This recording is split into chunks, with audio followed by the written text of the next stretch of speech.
4.3 का 6th question, जो 9th class का 6th क्वेश्चन है उसको देखिए। इसमें बोला है if the work done by a body on application of constant force, अगर किसी बॉडी पर लगाया गया वर्क किया गया वर्क क्या हो, is directly proportional to the distance. किसके प्रोपोर्शनल हो? डिस्टेंस के प्रोपोर्शनल हो। मतलब जब किसी बॉडी पर कोई वर्क किया जाता है, वो वर्क क्या किसी बॉडी ने जितने डिस्टेंस कवर की उसका डायरेक्टली प्रोपोर्शनल होता है। क्या होता है? Directly proportional distance.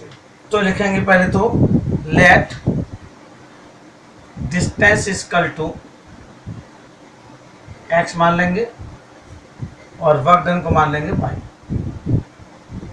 मानेंगे वाई। ठीक, डिस्टेंस कौन क्या हो गया आपकी एक्स और वर्क डन क्या होगा आपका वाई। अब देखिए अकॉर्डिंग टू क्वेश्चंस, क्या work done by a body, किसी बॉडी के द्वारा वर्क किया गया तो किसके equal? Is directly proportional.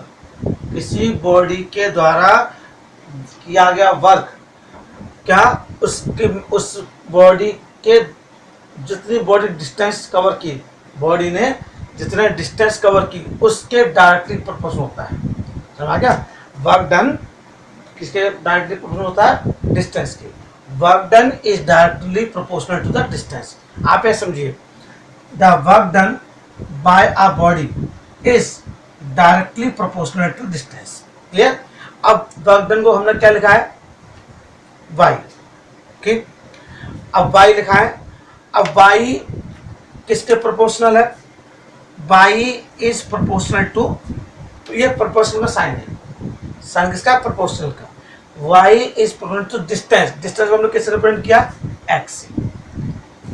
Clear? Y is directly proportional to distance, या work done is directly proportional to distance covered by the body. Clear? ये उसके अकॉर्डिंग हो गया। अब y, अब जब भी प्रोपोर्शनल का साइन हटाते हैं, जब भी प्रोपोर्शनल का साइन हटाते हैं तो उसमें एक कांस्टेंट यूज होता है। क्या यूज होता है? कांस्टेंट। तो y इक्वल टू, हमने कांस्टेंट को ले लिया के एक्स। क्या होगा? के एक्स। ठीक, हमने कांस्टेंट क्या ले लिया? के लिया। अभी क्या कह रहा है? Work done is directly proportional distance. ये आ गया आपकी इसके अकॉर्डिंग। अब क्या आगे पूछ रहा है? Express in the form and equation in two variable आ गई, and draw the graph taking the constant force. Constant कितना बोल रहा है? कितना बोल रहा है? 5 यूनिट्स। कितना बोल रहा है? 5 यूनिट। तो y इक्वल टू 5x आ जाएगा। क्या आएगा? y equal to 5x। Clear? ये हमारी इक्वेशन बन गई।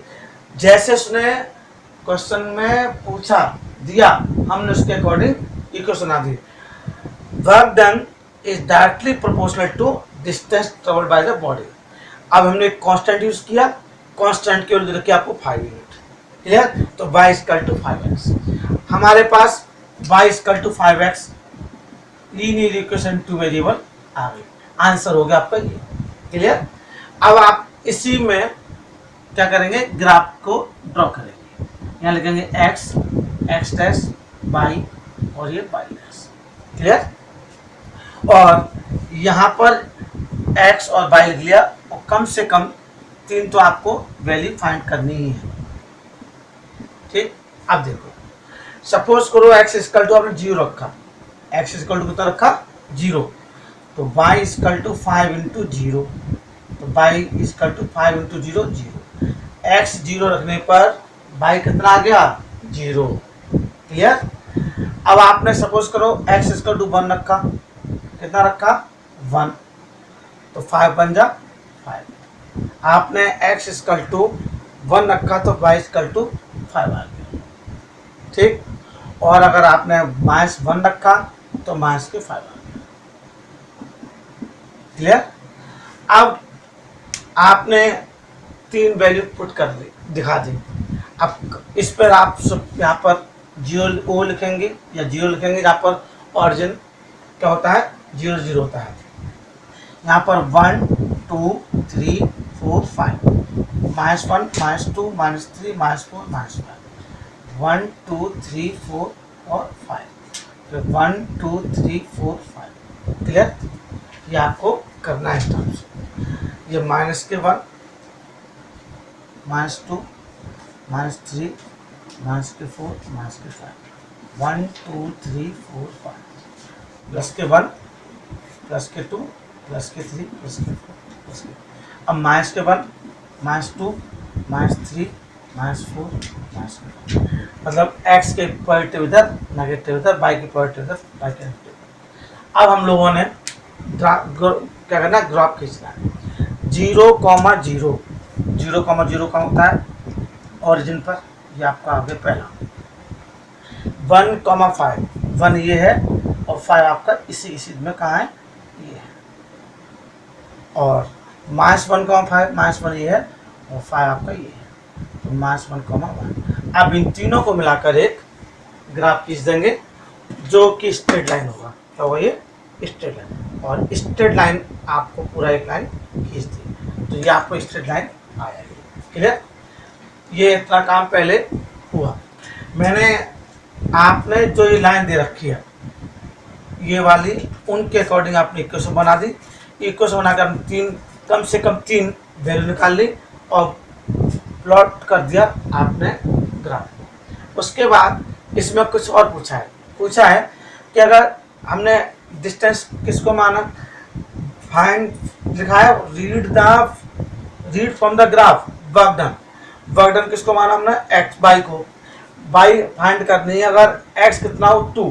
अब देखिए इधर x2 अगर है तो इसी की सीध में जहां पर ये हो जाएगा आप जब खींचेंगे।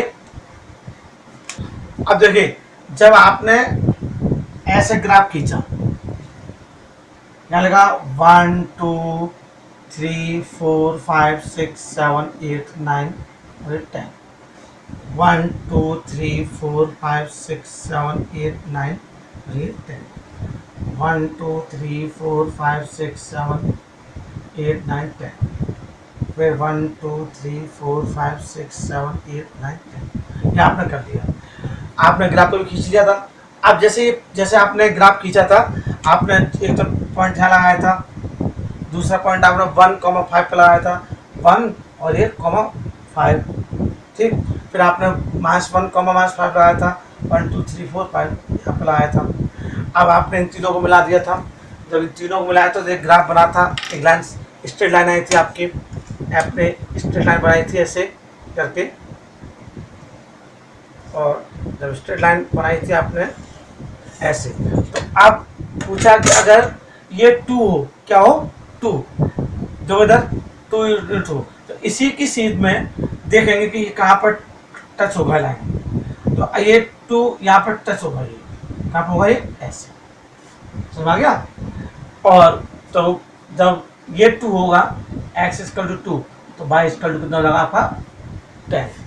ठीक, और कह रहा अगर x = 0 हो तो y भी कितना होगा 0, x = 0 तो y कितना होगा, x = 0 तो y = 0। क्लियर? ये इसका फर्स्ट और ये फर्स्ट पार्ट और इस सेकंड पार्ट इसी क्वेश्चन का। देखिए बच्चों, क्वेश्चन नंबर 7 एक्सरसाइज 4.3 का question number 7। Yamini and Fatima, 2 student of class 9th। Yamini और फातिमा हैं क्लास 9th के स्टूडेंट। दोनों ने साथ मिलकर प्राइम मिनिस्टर रिलीफ फंड में क्या कर दिया, 100 रुपये 100 रुपीज कंट्रीब्यूट किए। दोनों ने मिला के किए, मतलब ये लिखा इसमें यामिनी ने कितने किए, फातिमा ने कितने किए। यामिनी और फातिमा ने दोनों ने किए कितने, 100 रुपीज। तो आपको पहले तो लीनियर इक्वेशन आनी है, फिर ग्राफ खींचना है। ठीक, ये बहुत ईजी है। लेट यामिनी कंट्रीब्यूशन ₹x लिख देंगे। ठीक, और फातिमा कंट्रीब्यूशन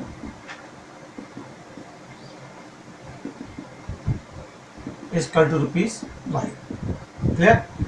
अब दोनों ने मिलकर कितना किया, दोनों ने मिलकर 100 किया, तो x plus Y equal to 100। ये आपकी इक्वेशन आ गई, लीनियर इक्वेशन आ गई, क्योंकि दोनों ने मिलकर 100 किए। क्लियर। अब इनकी ग्राफिक खींचना है, तो x और y आप बना लीजिए टेबल, और इसको कम से कम 3 वैल्यू। अब ये देखिए दोनों को लाभ कितना है 100, तो ये आप ये नहीं कि 1 रखेंगे तो 99 आ जाएगा, तो आप तो ऐसा आप किसी नहीं पाएंगे। तो क्या करेंगे, तो आप इनके आसपास केवल रखेंगे। सपोज करो आपने x, यहाँ पर x इक्वल टू कितना हो जाएगा 100 minus Y, x equal to कितना होगा 100 माइनस वाई। क्लियर। तो 100, अब आपने 50 रखा x सॉरी वाई कितना रखा आपने 50, बाई 50 रखा, तो x equal to 100 minus 50, it means 50। तो x भी कितना आ गया 50। ऐसे इक्वल मतलब आसपास वैल्यू आनी चाहिए। ऐसे नहीं कि आपने 1 रखा तो 99 आ गया, तो 1 कहाँ ड्रॉ करेंगे और 90 कहाँ ड्रॉ करेंगे। तो ऐसे आपने सपोज करो 25 कर रखा, तो 25 यहाँ पर लिख दिया, तो कितना आ गया 75 आ गया। क्लियर। ठीक। उसके बाद आपने 75 रखा, तो कितना आ गया 25 आ गया। क्लियर। अब हम इसका ग्राफ खींचेंगे, बहुत इजी ग्राफ है इसका, कुछ नहीं करना आपको।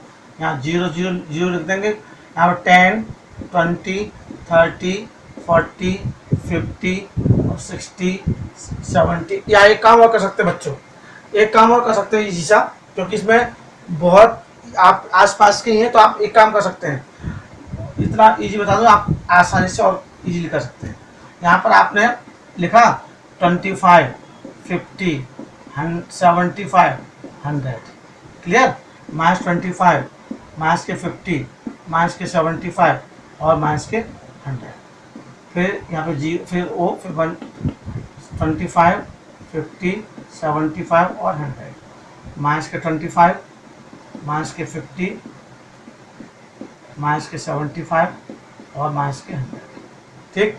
अब आपने इसको ड्रॉ करना है, क्या 50 50 50 ये और 50 ये, 50 के सीधे। क्लियर। उसके बाद 75 25 75 ये और 25 ये हो गया। उसके बाद 25 25 25 ये और 25 ये, 25 कहाँ है ये और 25 और 75 सॉरी 25 और 75, तो ये आ गया। और इसको सीधा एक स्ट्रेट लाइन खींच देंगे फिर आपके, जैसे आपने ऐसे किया और ऐसे लाइन। ठीक है। ये आपका ग्राफ।